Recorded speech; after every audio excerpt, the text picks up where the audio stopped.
A capacitor to inductor converter circuit is shown here, in which the circuit converts the capacitor that we have with a value of C in this circuit connecting these two nodes to a simulated inductance L between these two nodes, this inductance doesn't exist. It is as if we measure equivalent impedance between these two nodes, and it feels as if we have an inductor. And the value of inductance or simulated inductance is, we want to show that it's going to be equal to 4 times R squared times C, in which the C is the value of actual cap in the circuit, and R is the parameter of the circuit, which is this single resistor that is repeated in the circuit. So this circuit has a lot of practical application if designed properly, because using just the cap, we can simulate a large inductor that it would be difficult to have it in real life. So that's why we say it's a simulated inductor. Let's see how it works. So we want to see how this is working and then prove that the value of inductance is as shown above. Okay, so I'm going to remove these to reduce the clutter. So this is a simulated inductor, and what I'm going to show is the value of L will be found. So I need to find the Z equivalent or equivalent impedance between, say, these two nodes. That is what I need to do.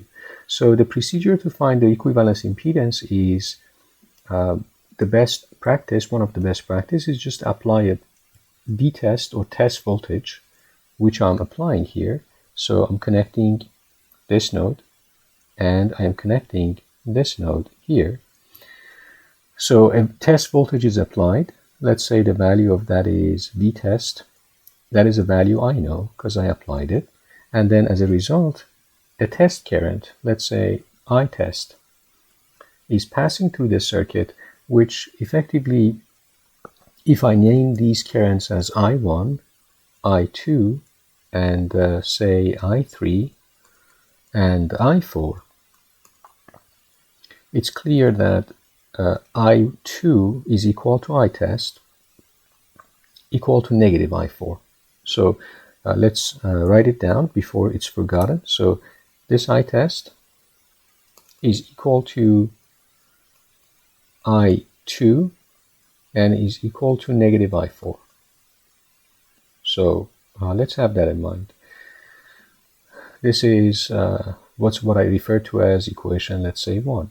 Okay, the other thing I can write is the same thing, similar approach. I1 and I3 clearly connected because the current of the capacitor IC, let's put it this way. So the current of cap IC is equal to I1 and is equal to negative I3. So let's refer to this as equation 2 as well. Okay, and let's make the assumption that because of the way IC is going through the cap, it's causing this voltage drop across the cap, which I refer to it as VC. And just to reduce the clutter again, I'm gonna just remove this here. So that's my capacitor. And the voltage across the cap is just VC. So voltage of cap. All right, so let's also name these voltages in the circuit. So I'm going to name, let's say, so I'm going to name this voltage here as V1, here as V2, here V3, and here V4. Obviously, what I can write, because of the way things are set up, Vtest is equal to, as you can see, because of polarity of Vtest, is obviously V2 on this side minus V4 on this side. So it's V2 minus V4. That's the Vtest. Okay, and VC, obviously, as you can see, on one side we have V1 for cap, on the other side we have V3. So what I can write is here is V1 and V3, and therefore I can say VC is just simply, given the polarity, is simply V3 minus V1. Okay, so let's keep that in mind as well. So I'm going to write a couple of quick equations and show that this circuit and the value of inductance, simulated inductance can be found quickly. All right, so this is effectively a use case of a circulator amplifier with 4 stages or 4 op-amps, and I can quickly write it this way. Because of the fact that virtual short is valid for all 4 op-amps, so we have op-amp 1, op-amp 2, op-amp 3, and op-amp 4. We make the assumption that the supply voltage for all these op-amps are properly connected, so I'm going to show it for op-amp 4. There you go. So let's say 5 volt as an example plus VDD and minus 5 volt. The positive negative supply voltages for op-amp is properly connected. Let's make the assumption that op-amps are in linear region of operation because of the proper negative feedback that you can see is connecting output to input of op-amps that is dominant compared to positive feedback. So I can say in this circuit that virtual short is valid for each of the op-amps, and as a result, voltage at positive input terminal of the op-amp is equal to voltage at negative input terminal of the op-amp. So if I say then, because of this virtual short, if I say voltage at, say, the positive terminal is V1, as a result of virtual short, voltage at negative terminal is also V1. Here is also V2. Here is V3. And finally, for the 4th op-amp, here is V4 as well for the negative terminal. All of these is because of virtual short for that specific op-amp. Now, you can see that for resistor R and resistor R, they are effectively in parallel. They are virtually in parallel because on one side they share this common node, and on the other side they have 2 different nodes but at the same voltage forced. So effectively that means these 2 resistors are virtually parallel. So that means they have the same resistance as well. So that means whatever current is going through this top one is the same as the current that is going through the bottom one. And obvious that the current that is going through the bottom one is just I1, because I1 cannot go through the input of op-amp because op-amp input has infinite impedance practically. So this I1 has to flow through resistor R. So I'm going to show it here. This I1 keep flowing through resistor R, and therefore it will appear, because of virtual parallel, it will appear through the top one as well. So I1 going that way. What is the consequence of this? If I refer to this voltage as VA and VB and VC and finally VD, and allow me to remove the supplies because that was the initial assumption. Okay, via this wire that you can see here, via this wire, VD appears here as well. So what I'm saying is this VD also shows up at this node, VD. Okay, so what can I write now is, you can see current I1 is passing through R and cause a voltage drop of RI1. Also passing through this resistor here, cause a voltage drop of RI1 as well. So we have a total of 2 RI1 from VA back to VD. So as a result, I can say, maybe I write it here, doesn't matter, I can write it here. I can say VA minus VD is equal to 2 times RI. And just to make sure that maybe we go back to the original color. Okay, great. So that's equation, say, I'm going to name them later. So VA minus VD is 2RI1. I can do the same thing for rest of the 3 op-amps here. So VB minus VA is 2RI2. So let's quickly do that. VB minus VA is 2RI2. And I can keep doing this, so let me just clean up. Okay, for the 3rd op-amp, this one, I can say VC minus VB is 2RI3. So let's also do that. VC minus VB is 2RI3. And finally, for the 4th op-amp, I can say VD minus VC is 2RI4 for the same reason that I explained for the 1st op-amp. So I'm going to write it here. VD minus VC is 2 times RI4. Okay, so let's refer to these equations as equations 3, 4, 5, and 6. One other set of equation that I need to write would be the fact that you can see that V1 obviously for the first op-amp, let me use a different color so that it's visible. Okay, so maybe this color. Great.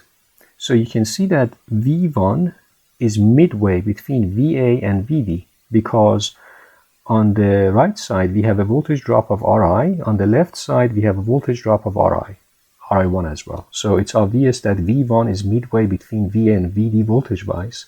So as a result I can say this. I can say V1, so let me put it this way. I can say VA plus VD, or let's put it this way, V1 is VA plus VD divided by 2. The same thing for the next op-amp. V2 is halfway between VB and VA. So I am going to write V2 is equal to VB plus VA divided by 2. For the third op-amp, V3 is halfway between VC and VB. So I can exactly write that V3 is VC plus VB divided by 2. And finally, for the fourth op-amp, V4 is halfway between VD and VC, for the same reason explained in op-amp 1. So V4 is VD plus VC divided by 2. Okay, so we can name these as equations as a reference 7, 8, 9, and 10. So what's the use case of these? Well, now I can use from all these equations I wrote, I can just combine them and quickly prove that the impedance that observed from perspective of the test voltage, which is for the reference again, the equivalence, I'm going to write it here, the equivalence impedance or equivalent impedance is equal to Vtest divided by Itest or IT.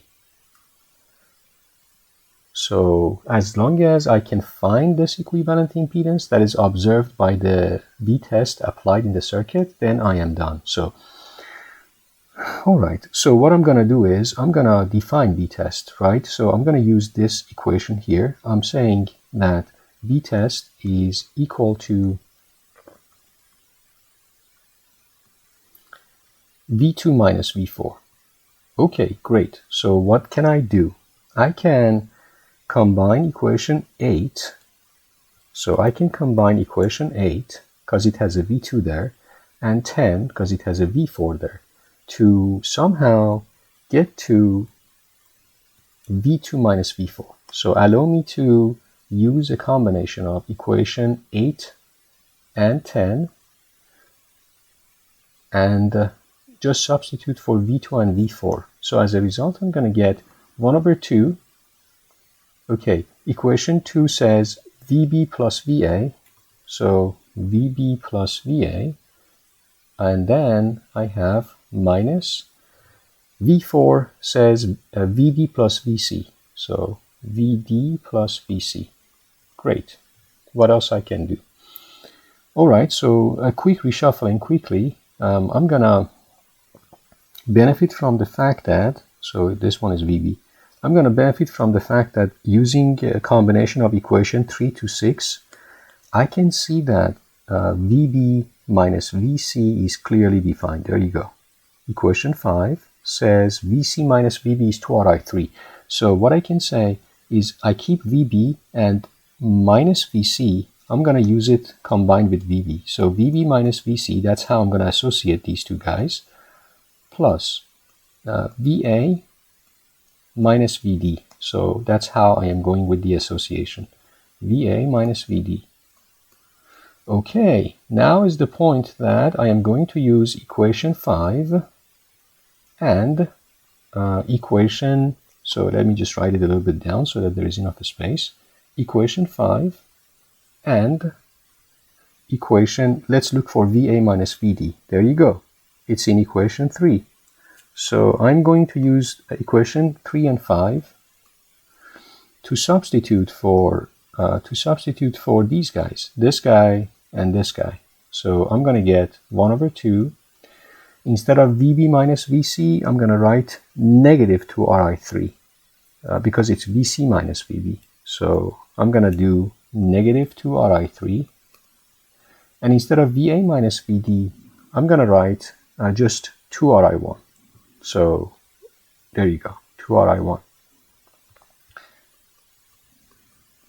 Okay, so what? Well, let's use equation 2 now, because from equation 2, we know that I1 and negative I3 equal to IC. So, okay, great. So I can just say that negative I3 is I1. So effectively what I'm going to get is, I'm going to write it here, equal to, and 1 over 2 cancel out with 2 obviously. So I'm going to get 2 times, I'm going to use equation 2, in which I3 is equal to negative I1.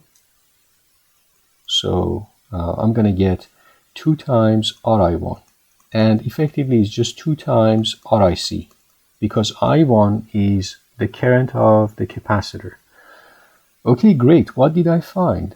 Vtest is V2 minus V4. I found via this couple of sequences of, let's say, equivalences, I found that it's equal to 2 times R times IC. Great.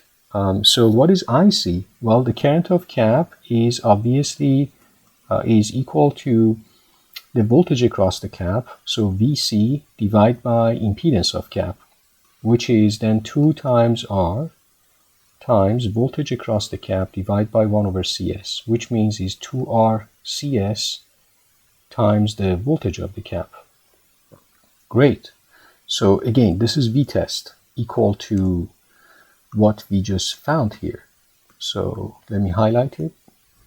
Okay, so this is V2RC, and then this is what we found as Vtest.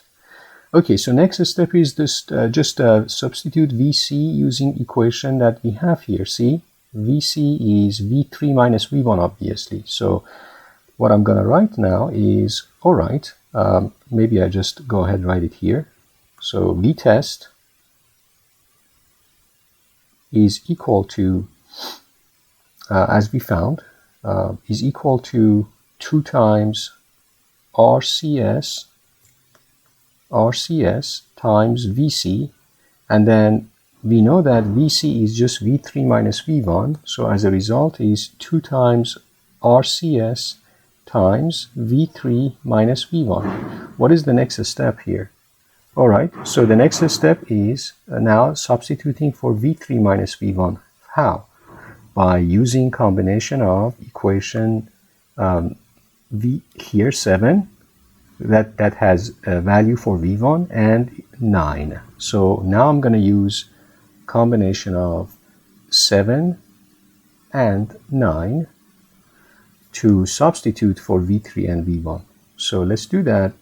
Okay, so in this case, it will turn out to become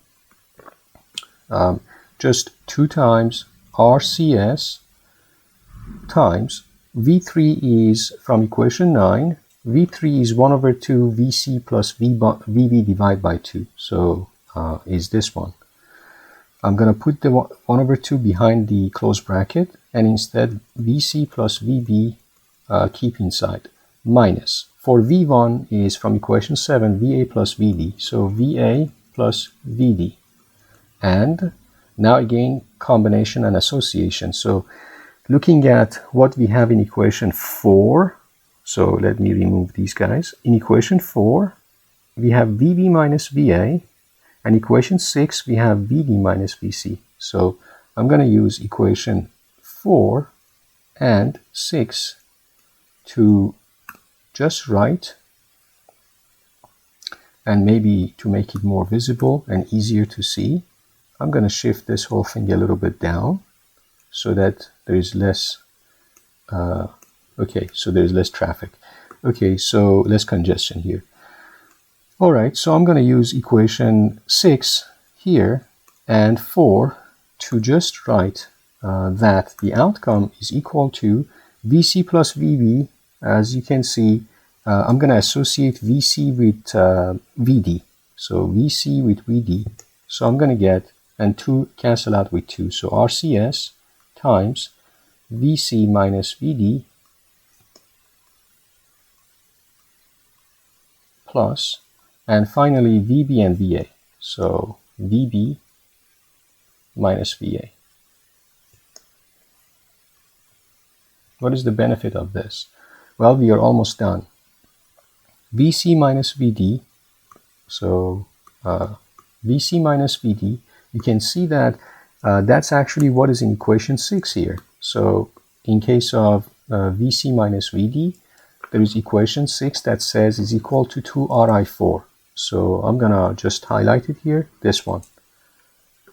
So 2RI4, I'm going to use combination of, I'm going to use here maybe. As a result, Vtest, let me make sure that I have enough space. Okay, so as a result, what I can say is Vtest is equal to RCS times, so VC minus VD, using equation 4 and 6, as I was saying. So there you go. RCS, VC minus VD is, as you can see, negative 2RI4. And for VB minus VA, I can write just from equation 4 here. So from equation 4 here, I can write just 2RI2. Last step. I'm going to use equation 1 just to highlight it. This equation on top. 1. That says I2 is equal to negative I4 is equal to, so maybe I write it at the bottom. So let me write it this way. So equation 1 that says I2 is equal to negative I4 is equal to Itest. If I do that, then what am I going to get? I'm going to get RCS times, instead of negative 2RI4, I'm going to write 2RI2 plus 2RI2 give me 4RI2. But then I2 is the same as Itest, so I'm going to get 4 times R squared CS times Itest. And that's it. Because what I did is, Vtest is now equal to something CS, so something times S, so something times S times Itest. So as a result, the final step is just saying what we got. Vtest divided by Itest is equal to 4 R squared CS. So obviously this is the equivalent impedance, Z equivalent. That's the definition of equivalent impedance that we wrote on top. So let me change the color so that it's visible. This is the equivalent impedance that I wrote on top. And I am saying the equivalent impedance is equal to 4 times R squared CS. And that is clearly an inductance. And with the inductance that it's L is whatever multiplying C, S, which is this one. So that is the simulated value for inductance or L in this circuit. I hope that this example of use case of a circulator amplifier, circulator amplifier using with 4 stages or 4 op amp is interesting and helpful in terms of showing one application of it that enables us to convert the capacitor to effectively an inductance in which by which we can actually realize to a reasonable range, or for a reasonable range, the value of simulated inductance. I hope this is helpful.